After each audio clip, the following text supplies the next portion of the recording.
Okay, so let's unpack this. We are diving deep into a stack of sources today that propose, well, a genuinely radical idea that the way we traditionally measure and talk about deep feelings might be fundamentally flawed, you know? Yeah. Especially for certain people.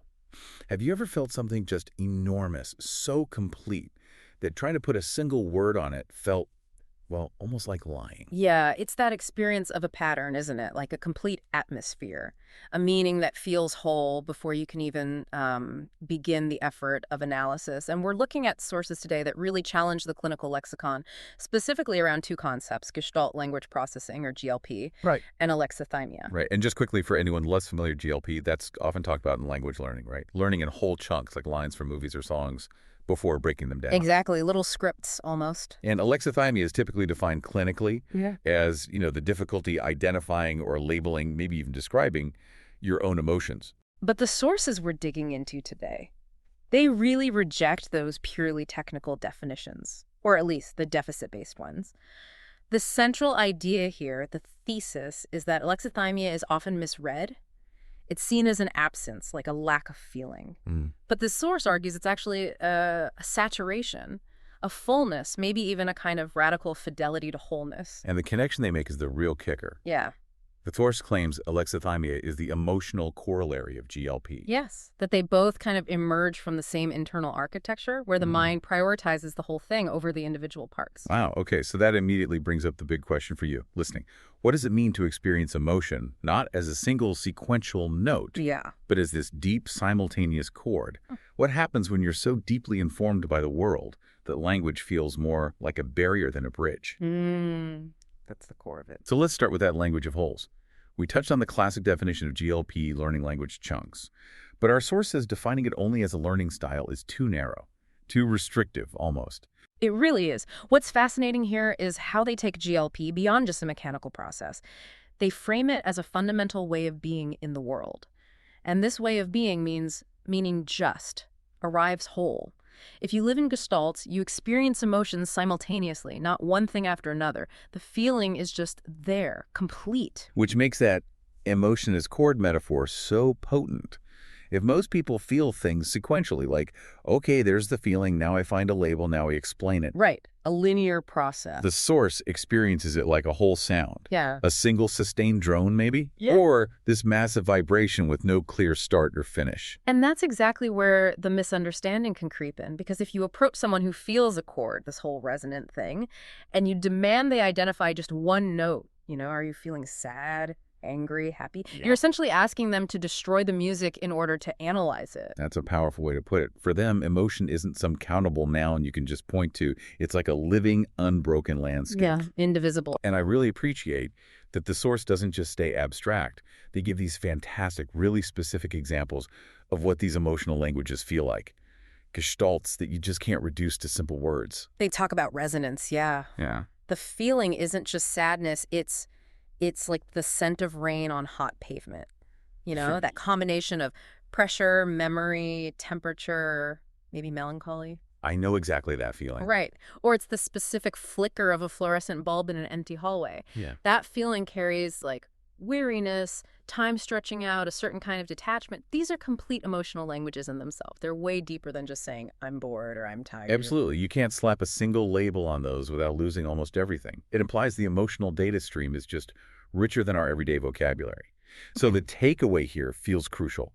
Meaning comes before syntax, feeling comes before language. The world enters whole. And carving it into neat little pieces is the secondary act. And often, it sounds like a painful one, maybe done more for the benefit of others than for oneself. Precisely. And if we accept that premise, well, then we have to look at the clinical conflict, because the sciences of the mind, as the source puts it, they tend to operate on the idea that everything has to be named, charted, measured. Divided into countable parts. Yes. Which brings us to the challenge. Clinically, alexithymia means absence. It signals missing words, missing self-recognition, maybe missing access to your own internal emotional states. So how does the Gestalt perspective handle that? Well, the source argues pretty strongly that this perceived absence, the blank space on the feeling chart they ask you to fill out, it's simply an artifact of the measuring tool, not of the life being measured. Ah, okay, so the tool is too blunt. It just can't register the signal properly. Exactly. It's looking for a simple frequency, but it's getting this complex chord instead, and it just registers as noise or silence. But help me connect this back to, like, everyday function. If someone experiences the world as this total simultaneous chord, how are they supposed to function when they need to fill out a form or, tell a partner, I feel sad? Doesn't the source talk about the practical limits here? Oh, absolutely. That's the core tension, isn't it? The sources definitely agree that practical communication needs translation. But they argue the current systems are built to reward segmentation above all else. When you're forced to pick just one word from a list, happy, sad, angry, work, you're essentially being asked to ignore, 99% of your actual lived experience. Yeah, it's like having this incredibly high-definition surround sound experience and being forced to describe it using only, 8-bit graphics in a single speaker. That's a great analogy. Exactly. The source uses this image of the emotional world as a floodplain to explain why segmentation fails for these individuals. If you live in Gestalts, every perception carries effect. Every affect carries resonance. It's too much data to compress into one neat label. Asking someone in that state to identify one single feeling is like asking a river to point to one droplet. The whole system, the whole body is just saturated. Wow, that paints such a powerful picture of saturation, not deficit. Yeah. So what the diagnostic lens often sees as a lack of data is actually an overload of data. It implies the problem isn't really with the person feeling the whole thing, but maybe with the listener who insists every sound be translated into words. Precisely. The clinical demand is often for syntax, right? For a clear, complete sentence describing the feeling. But the organism, the person, answers in resonance. That silence or that hesitation isn't empty space. It's fullness that justifies that kind of conventional articulation. The body's already communicated volumes through breath, pulse, temperature. But the interpreter wants the label. They demand a label stuck on the forehead, essentially. Yeah. Okay, let's shift gears slightly and focus on that body language piece. Yeah. The idea being attuned. What does attunement actually look like when your emotional world is this floodplain? Well, the source describes being attuned as living inside the current. The body itself becomes porous. The boundary between your inner self and the external world gets looser. It's a deeply sensory experience where, frequency becomes flesh. So the body is genuinely hearing and translating before the cognitive mind even really catches up. Like someone's voice isn't just sound waves hitting your ear. It becomes temperature or pressure felt in the body. Exactly. Or the skin processes information before the ears fully register the words spoken. The heart translates the data before the tongue can even form a thought about it. That reframes emotion pretty radically. It's not just a reaction to something discrete that happened. No, it's described much more like resonance. Like the way one note wakes another across a distance too fine for language to measure. It's sensual, it's continuous, tidal. The body is both the signal and the receiver, constantly in motion, constantly resonating with the environment. And the source does note that sometimes this kind of radical attunement can be just completely overwhelming. They mention things like experiencing the actual physical scent of someone else's sadness, or feeling the static electricity almost of unsaid thoughts in a room. It sounds like a type of knowing that could absolutely flood your system. It really confirms that this deep, constant connectivity is real, even if it's functionally challenging sometimes. The body, in this view, was kind of made porous for a reason, to feel the world deeply. But of course, feeling the world that deeply means you absorb the sorrow and the chaos right alongside the joy. There's no filter. Let's talk about the specific ache that the source describes when someone is forced to translate that embodied knowledge into words. That demand, use your words, which, let's face it, we've all heard. Yep. It carries this implicit threat, doesn't it?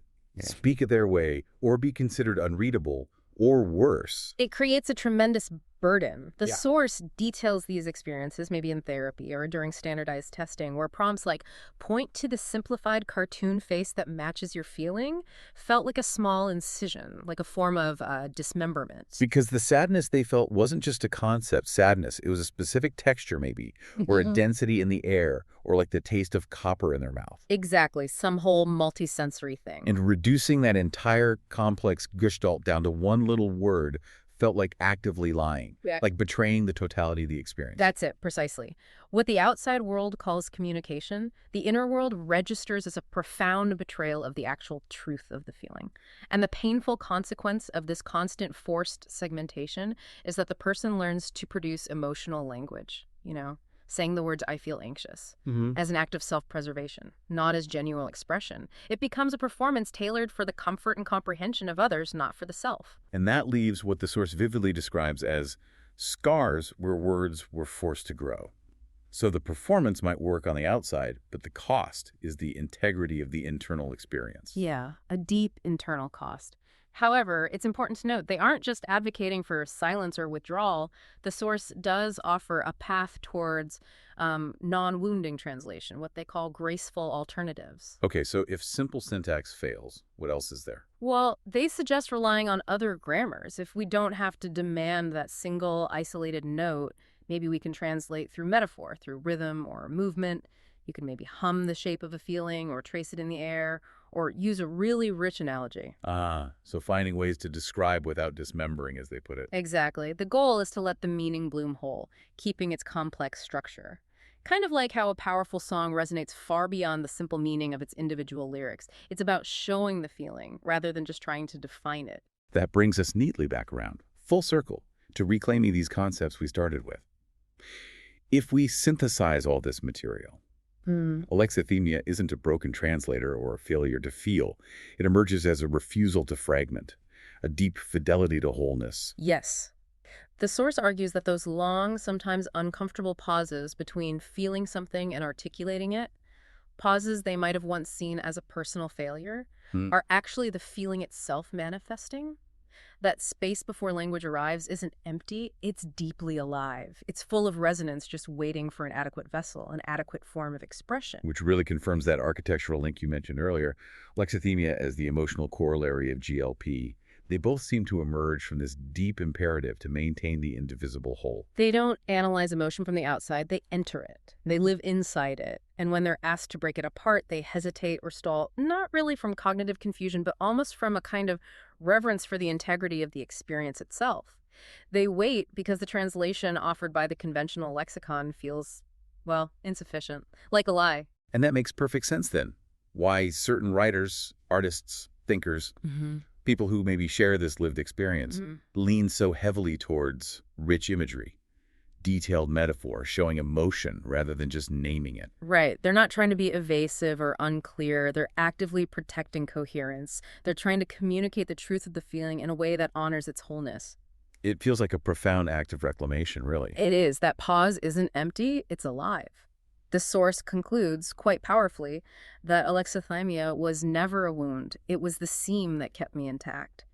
And that maybe, just maybe, to live without readily available words for one's feelings is simply to live inside them more fully. That is a powerful and, I think, really necessary shift in perspective. We've journeyed from seeing a clinical label primarily as a lack, a deficit, to potentially seeing it as a radical, deep form of emotional presence, and maybe even a profound attunement to the world. And the source leaves us with this final thought, this promenation about how we even access truth.